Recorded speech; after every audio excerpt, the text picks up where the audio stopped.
Les agents de police ne feront aucune considération pour les conducteurs qui n'ont pas encore de vignette. C'est ce qu'a fait savoir le directeur général adjoint de la Direction générale des impôts, Morlan Miradin, qui rencontrait la presse ce mercredi. Il a en effet précisé que toutes les dispositions avaient été prises afin d'améliorer les services dans les différents centres d'impôts de la zone métropolitaine. Il invite également les concernés à retirer leurs vignettes au plus vite de manière à éviter d'être sanctionnés. Nous demandons présenter avec carte d'enregistrement véhicule, nous demandons présenter avec police d'assurance machine valide et puis qu'on a fait déclaration définitive d'impôt pour qu'on retirer vignette. Donc vignette ça sont vignettes qui nous baillent du lundi au samedi, du lundi au vendredi de 8h à 4h, alors le samedi de 8h jusqu'à 2-3h. Nous baillons vignette. Délai a fini depuis le 1er juin, automatiquement ou pas retirer vignette et bien on va tomber bab pour bab avec la police qu'on a cap bail contravention parce que pas gagner et considération aucune pour un monde qui pas fait vignette parce que jusqu'à présent nous continuons bail vignette là toujours. Et me voulais rappeler contribuable également, pas une question de intérêt à payer parce qu'on dépasse délai.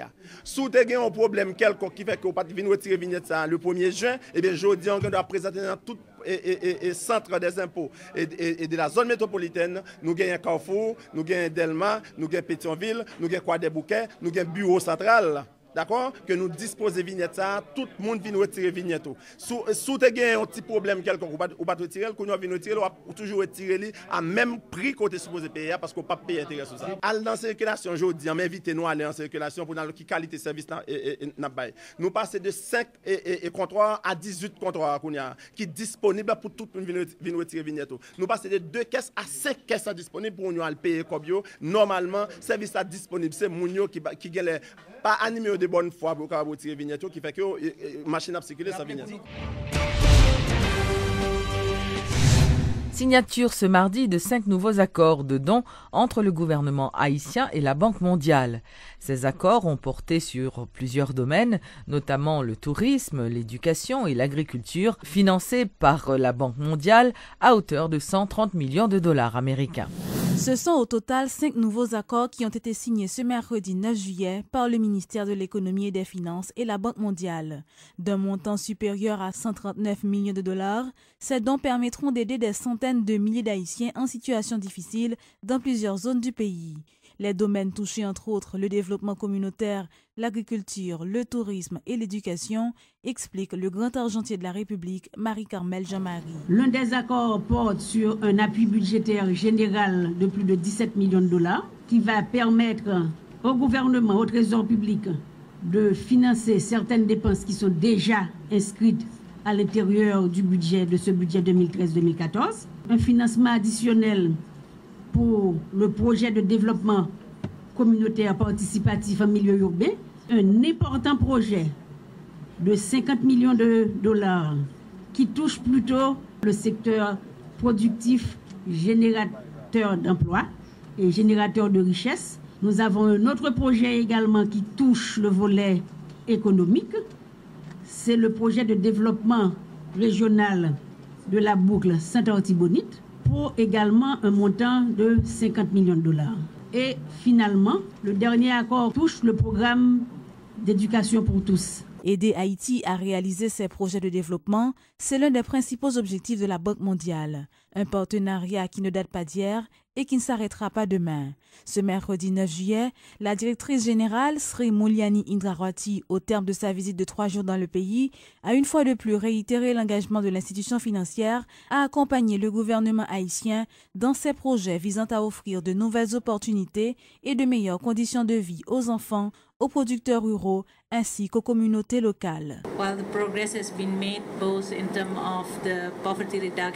Beaucoup de progrès ont été réalisés, certes, mais les défis restent, et en particulier ceux de voir les réalisations devenir durables. Dans ce sens, c'est toujours dans l'objectif de l'amélioration de la situation économique. Nous allons continuer à encadrer le gouvernement haïtien dans la mise en œuvre de programmes qui aspirent tant à réduire la pauvreté que de promouvoir la croissance. Rappelons qu'après le séisme de janvier 2010, la Banque mondiale avait octroyé une enveloppe de 500 millions de dollars à Haïti pour sa reconstruction.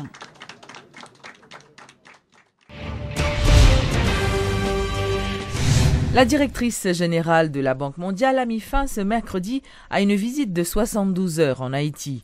Lors de son court séjour, Mme Indra Ouati s'est rendue dans le département du Sud pour inspecter les travaux du ministère de l'Agriculture en cours d'exécution.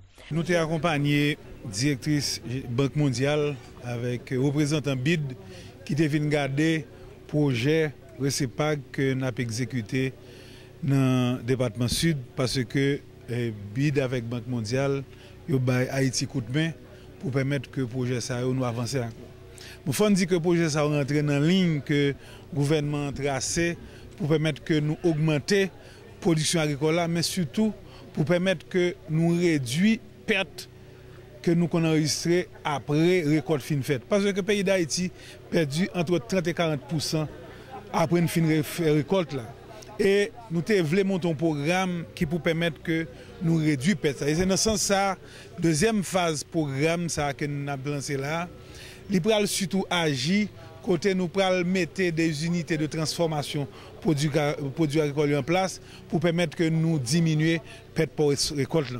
Donc je pense que c'est des projets qui sont assez intéressants pour le pays et le programme ça a été lancé déjà dans le département nord-est.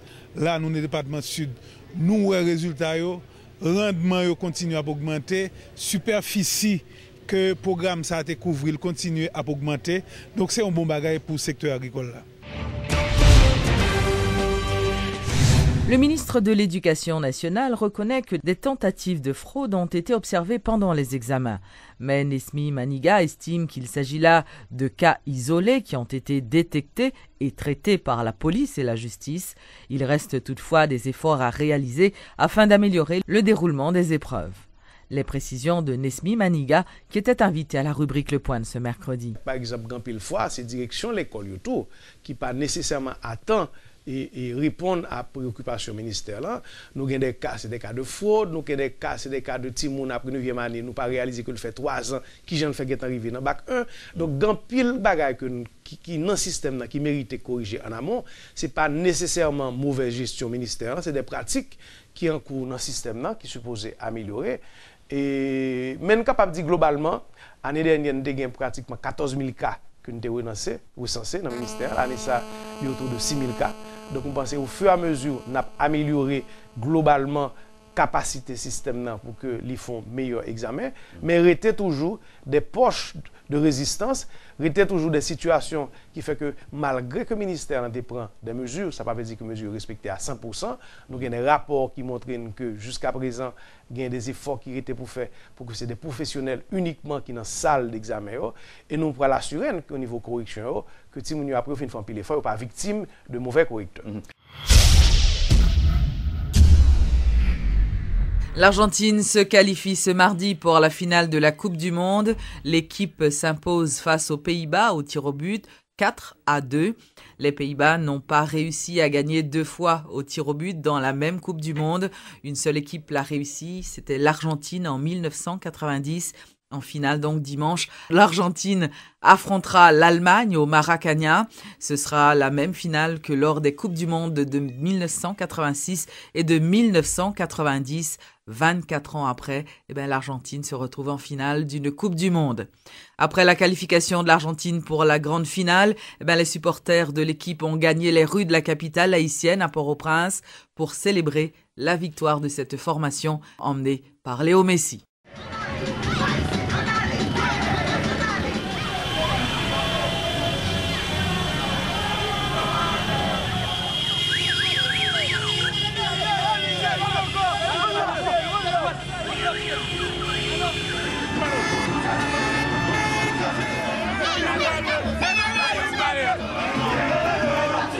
Messi pour la vie. Après vim, Messi non moins. Et puis j'espère que je prends 3 étoiles là quand même. Et je suis confiant. Bon bagaille. Match final toujours difficile. Nous battons battre l'Allemagne, ni 2-0, ni 3-0. Nous mettons un seul goal de Lionel Messi et puis pour nous finir. Regardez.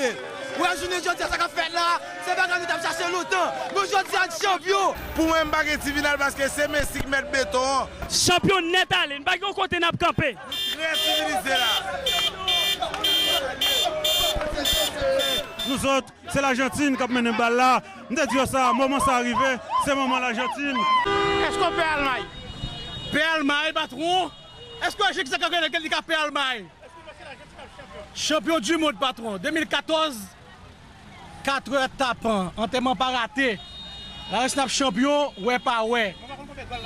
DA1, son match DA1, il est blanc.